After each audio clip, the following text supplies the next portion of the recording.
պատասխանող Սուքիասյանի ներկայացուցիչ, ձեր կարծիքը որն է միջնորդության վերաբերյալ։ Հարկեն դատանեկարության մենք հաշվետվի պատասխանում ևս անդրադարձել ենք այս խնդրին, որ ասկային չի համեցանում պատշաճ պատասխանող, այնուամենայնիվ հաշվի առնելով, որ ինչպես դատան իրավացիորեն նշեց նորընչականության սկզբունքի հետ է կապված եւ բայց որն է որոշում ով է հանդիսանում գործող պատասխանող, ով ոչ, գտնում որ այս քննարկումը կարող է դրա համար պատշաճ լինել, որպեսզի հայտնվի ի վերջո հանգի եզրակացության արդյոք ազգային ժողովը հանդիսանում է պատշաճ պատասխանող, թե ոչ։ Մենք գտնում ենք, որ ոչ հետևել պատճառաբանությանը։ Չէ, հիմա դրա ինձ թվում է դա հետո մենք քննարկենք այդ հարցը։ Դուք միջնորդությանը դեմ եք։ Կողմ եք, թե դեմ եք։ Չեք առարկում։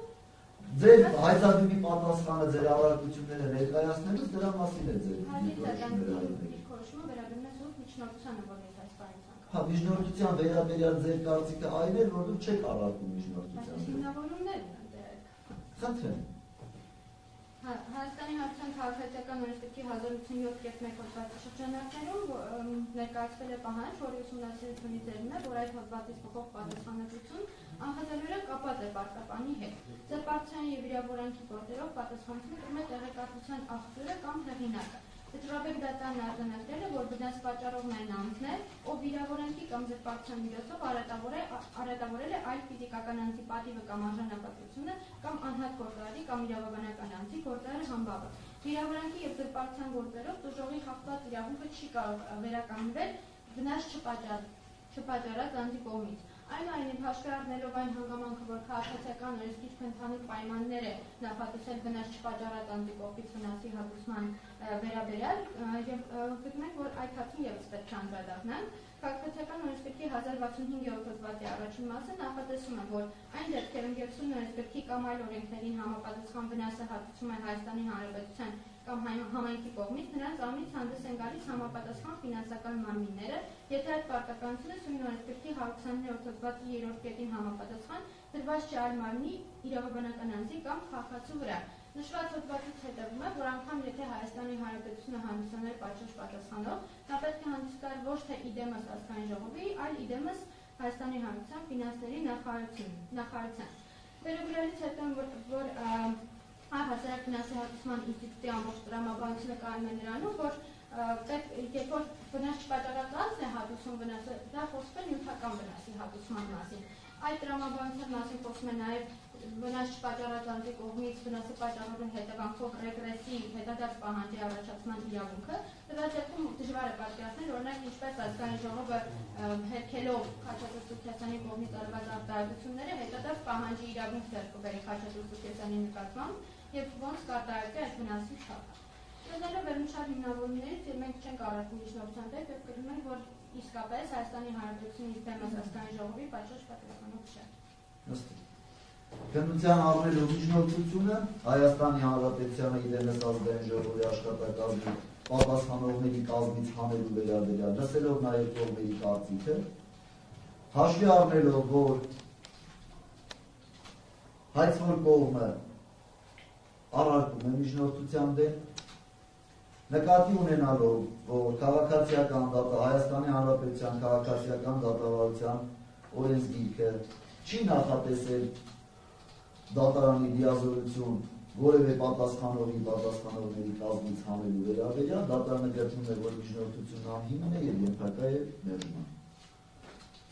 Պատասխանող Սուքիասյանի ներկայացուցիչ խնդրեմ ներկայացրեք ձեր առարկությունները ներկայացված հայցի դեպքում։ Հարգելի դատան, առաջին հարցին հարկ ենք համարում անդրադառնալ, արդյոք ներկայացված պահանջն առհասարակ իրավաչափ է, թե ոչ։ Համաձայն Հայաստանի Հանրապետության քաղաքացիական օրենսգրքի 1087-1 հոդվածի 8-րդ մասի գտնում է, որ վերագրել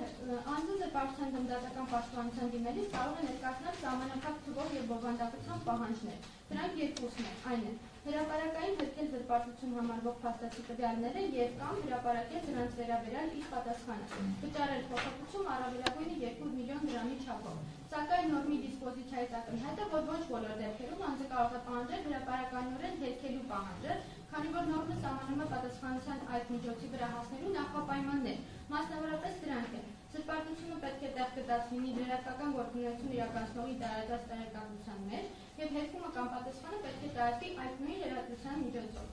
Այսինքն, բոլոր այն դեպքերում, երբ անգամ դատանը հաստատի, որ արտահայտությունը իրոք զրպարտություն է, միևնույն է, դատանը չի կարող բավարարել հետման պահանջը, եթե զրպարտություն գնահատված արտահայտությունը տեղ չի գտել լրատվական գործունեություն իրականացնողի տարածած տեղեկատվության մեջ, եւ կամ հետումը տարածելու պահանջը դուրս է այդ նույն լրատվական միջոցի կողմից հրապարակելու տիրույթից։ Խոսքը գնում է այն հարթակի մասին, որի միջոցով տեղեկատվությունը տարածվել է։ Միևնույն ժամանակ, հարգելի դատան, այն բոլոր դեպքերում, երբ արտահայտությունը տեղ է գտել ոչ լրատվական գործունեություն իրականացնողի տարածած նյութի մեջ, չի կարող ներկայացվել հետման պահանջ, այլ կարող է ներկայացվել նշված հոդվածի երկրորդ պահանջը, միայն այն է մինչև 2 միլիոն դրամի բռնականացման պահանջ։ Այս հարցին անդրադարձել է Վճռաբեկ դատան եւ Մարդու իրավունքների դատան, որի դիրքորոշումների ներքո Երևան քաղաքի Արաբի եւ Խանաքյալ ձեռքում վարչական շրջանների ընդհանրության դատանը TVAKD 49640215 քաղաքացիական գործով արձանագրել է, որ ոչ լրատվական միջոցով տարածված զրպարտության դեպքում դատանը չի կարող կիրառել որևէ այլ միջոց, քան քաղաքացիական օրենսգրքի 1087.1 հոդվածի 8-րդ կետի 2-րդ կետով նախատեսված նյութական պատասխանատվության միջոցն է։ Հակառակ դեպքում դա կդիտվի խոսքի ազատության իրավունքի միջամտություն, որը նախատեսված չէ օրենքով, ինչն է կհանգեցնի սահմանադրորեն ամրագրված հիմնարար իրավունքի խախտման։ Հիմա անդրադառնամ առհասարակ արտահայտություն զրպարտության հանդիսանալու վերաբերյալ հիմնավորումներին։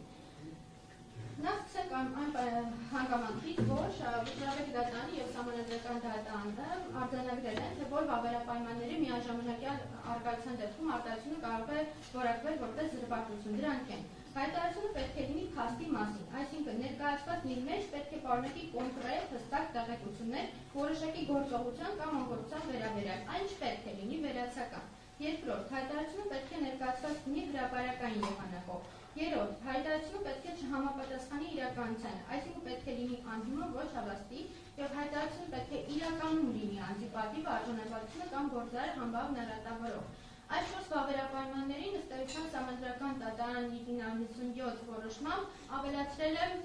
եւս մեկը, այն է հայտարարությունը պետք է անձի մեղադրի հանցանքի կամ զանգվածի մեջ։ Մեր կարծիքով տվյալ դեպքում առկա է այս պարտադիր վավերապայմաններից միայն մեկը, արտահայտությունը արվել է հրապարակայնորեն։ Մնացած բոլոր վավերապայմանները բացակայում են, իսկ անգամ դրանց մեկի բացակայության պայմաններում արտահայտությունը չի կարող որակվել որպես զրպարտություն եւ բնականաբար պատասխանատվություն դրա հասնել չի կարող։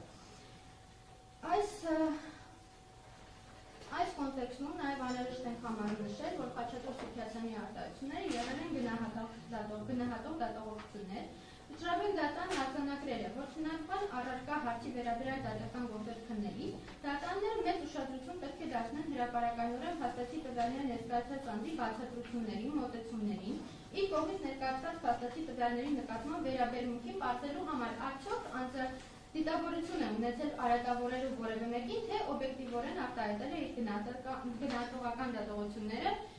Այսպես Եվրոպական դատարանի գնահատմամբ կարծիքի արտահայտման ազատությունը ժողովրդավարական հասարակության պարտադիր հիմնասյուներից է, ժողովրդավարության զարգացման եւ յուրաքանչյուր անձի ինքնադրսևորման հիմնական պայմաններից մեկը։ Կոնվենցիայի 10-րդ հոդվածը Մարդու իրավունքների եվրոպական արձանագրել է, որ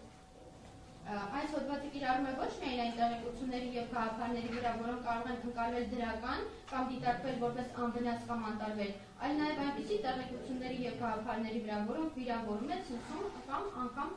անհանգստացնում։ Ոչ կոռեկտ արտահայտությունների օգտագործումն ինքնին որոշիչ չէ արատավորող տեղեկությունների գնահատման համար, քանի որ այն կարող է պարզապես ծառայել որպես օրինակ ոճային նպատակ։ Բացի այդ, Եվրոպական դատանը անդրադառնալով Կոնվենցիայի 8-րդ եւ 10-րդ հոդվածների հարաբերակցությանը արձանագրել է, որ անձի համբավի պաշտպանության իրավունքը Կոնվենցիայի 8-րդ հոդվածով պաշտպանվող իրավունք է որպես անձնական կյանքի հարմար տարր։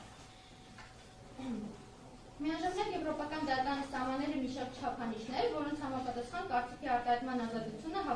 հավասարակշռվում է մասնավոր կյանքի հարմար իրավունքի հետ։ Դրանք են վիճակվող արտահայտությունը նպաստել է արդյոք ընդհանուր շահի քննարկմանը, որքանով է հայտնի շահագրգիռ անձը եւ որն է հրապարակման առարկան, շահագրգիռ անձի նախորդ վարքագիծը եւ այլն։ Վճռաբեկ դատանը կարևորել է, որ որևէ արտահայտություն որպես զրպարտություն դիտարկելիս անհրաժեշտ է նաեւ պարզել արատավորող տվյալներ հրապարակող անձի իրական մտադրությունը, տվյալներ հրապարակելու նախորդած հանգամանքները, տվյալները հրապարակած եւ տուժող անձանց վարքագծի միջև արտահայտությունը հրապարակելը, տվյալների բովանդակությունը եւ մասնավորապես հանրության համար դրանց հետաքրքրության ունենալը։ Տվյալ դեպքում Խաչատուր Սուքիասյանը ներկայացրել է փաստական հիմք ունեցող գնահատողություններ, որոնք լայն հետաքրքրություն են վայելել հանրության համար։ Մասնավորապես, երրորդ նախագահ Սերժ Սարգսյանի խաղատներում մեծ թվով գումարներ տալու վերաբերյալ տվյալները հանրային քննարկման առարկա են դեռևս 2008 թվականից, երբ Սերժ Սարգսյանն ընտրվել է որպես երրորդ նախագահ։ Այդ տեղեկությունները բազմիցս տարբեր ակումբներում հրապարակվել են եւ դարձել հանրային քննարկման առարկա։ Հոդվածները նշվել են մի քանիսը դրանցից եւ ներկայացվել են դրանց արտատպումները համացանցից հարկելի դատան։ Այդ հարցը անգամ քննարկվել է ԵԽԽՎ Իրավունար նիստին 0210-2013 թվականին, ինչ անգամ հրապարակված է Պրեզիդենտ ԵՄ կայքում։ Ստացվում է, որ այն ինչի մասին խոսել է Խաչատուր Սուքիասյանը նոր տեղեկություն չէ, այլ լայն հետաքրքրություն վայելող թեմա ավելի քան 13 տարի։ Այս կոնտեքստում հարկ ենք համարում անդրադառնալ ՊԻՊ ԵՄ կայքի 1609-2021 թվականի հրապարակած հոդվածին, որի ուսումնասիրությունից պարզ է դառնում, որ Սերժ Սարգսյանի իր պաշտոնավար ընթացքում ավելի քան 16 անգամ Բադեն-Բադեն քաղաք է մեկնել օդանավով, եւ այս ինֆորմացիան հատկապես կարևոր է գերակա հանրային շահի քննարկման տեսանկյունից։ Ընդհանուր հասարակական հետաքրքրություն ներկայացնող ցանկացած տեղեկատվություն, որը կոչված է խթանել այդ հարցի շուրջ հանրային բաց բանավեճ կամ լրացնում է արդեն իսկ ընթացքի մեջ գտնվող նման բանավեճի ծավալումը, ինքնին հասարակական հետաքրքրություն ներկայացնող տեղեկատվություն է եւ մտնում է ազատ խոսքի պաշտպանության տակ։ Քաղաքական գործիչների արարքները եւ որոշումներ ենթակա են հանրային վերահսկողության եւ բաց են հանրության կողմից քննարկման համար։ Նման դիրքորոշում հայտնել է ինչպես Հայաստանի Հանրության Սահմանադրական դատարանը, այնպես էլ Եվրոպական դատարանը իր մի շարք որոշումներով, որոնք նշված են պատասխանի մեջ։ Եվրոպական դատարանը անդրադառնալով քաղաքական գործիչների քննադատությանը նշել է, որ քաղաքական գործիչների նկատմամբ թույլատրելի քննադատության շրջանակներն ավելի լայն են, քան մասնավոր անձանց, եւ այդ առումով նրանք պետք է ավելի հանդուրժող լինեն իրենց անձի նկատմամբ հնչած քննադատության նկատմամբ։ Հանրության տեղեկատվություն ստանալու իրավունքների գերակայություն տալով պետք է առաջնորդվել այն գաղափարով, որ հանրությունը ցանկանում է տեղեկացված լինել իր քաղաքական գործիչներին հայտնի անձանց մասին։ Նման դեպքերում վերջիններս պետք է ակնկալեն անձնական կյանքի առավել նվազ պաշտպանություն, քանի որ նրանց յուրաքանչյուր գործ եւ խոսք գտնվում է հանրության ուշադրության կենտրոնում, եւ հանրությունը ցանկանալով տեղեկացված լինել իր քաղաքական հասարակական գործիչների մասին, իրականացնում է տեղեկություն ստանալու իր իրավունքը, որն իրավաչափ շահ է։ Հարկ է նշել, որ նմանօրինակ դիրքորոշում հայտնել է նաև Վիճռաբեկ դատարանը իր իրադարձ 2612-0216 որոշումը։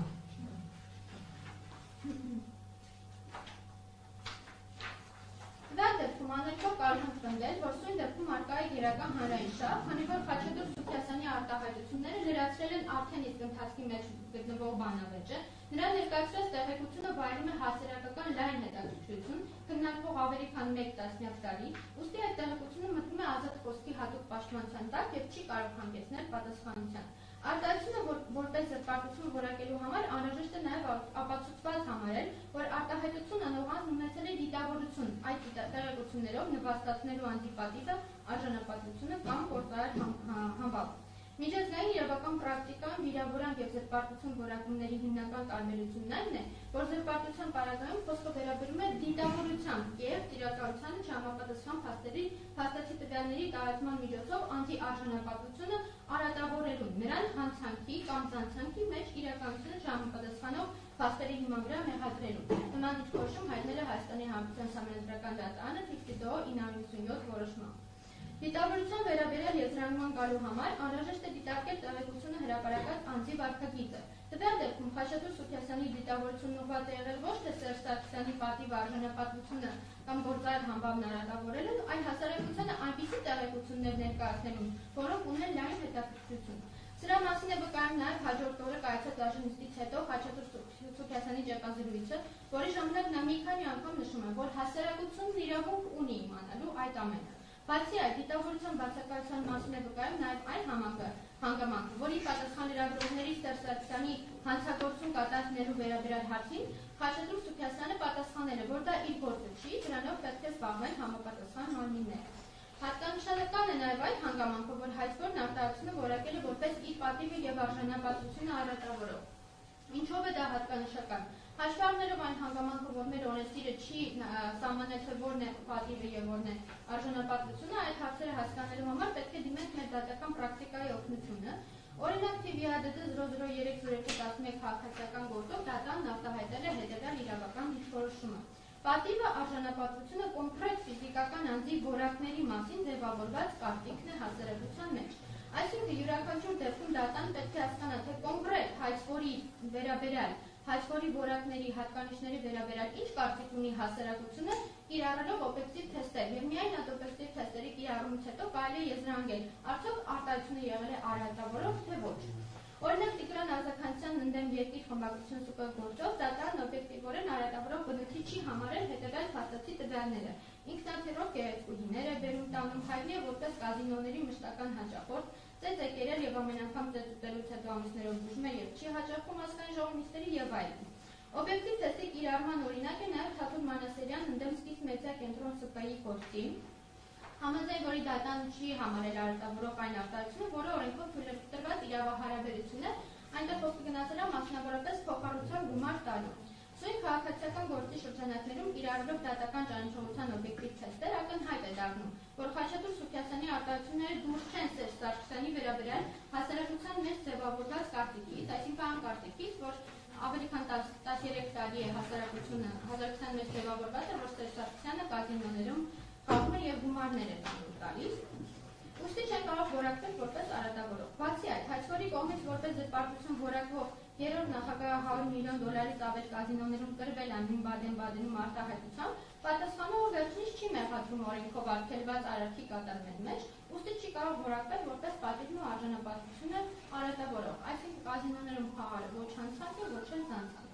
Ինչ վերաբերում է հայցվորի եւ կամ նրա ներկայացուցիչի մեկնաբանություններին այն մասին, թե քանի որ Սերժ Սարգսյանի հայտարարներով այդչափ գումար հայտարարված չի եղել, ուստի Խաչատուր Սուքիասյանը մեղադրում է հայցվորին ոչ օրինական ճանապարհով օրինակ տարատեսակ հանձնարարությունների կատարման արդյունքում այդ գումարների ձեռքբերումի մեջ, ապա ցանկանում եք ձեր ուշադրությունը հրավիրել այն հանգամանքի վրա, որ դրանք զուտ հայցվորի կամ նրա ներկայացուցիչների ենթադրությունն են, ինչ արդեն դուրս է գալիս փաստի մասին հայտարարություն եզրույթից, քանի որ հենց արված կոնկրետ արտահայտությունը պետք է նման տեղեկություններ պարունակի եւ ոչ թե հանդիսանա ենթադրությունների, մեկնաբանությունների հետևանք։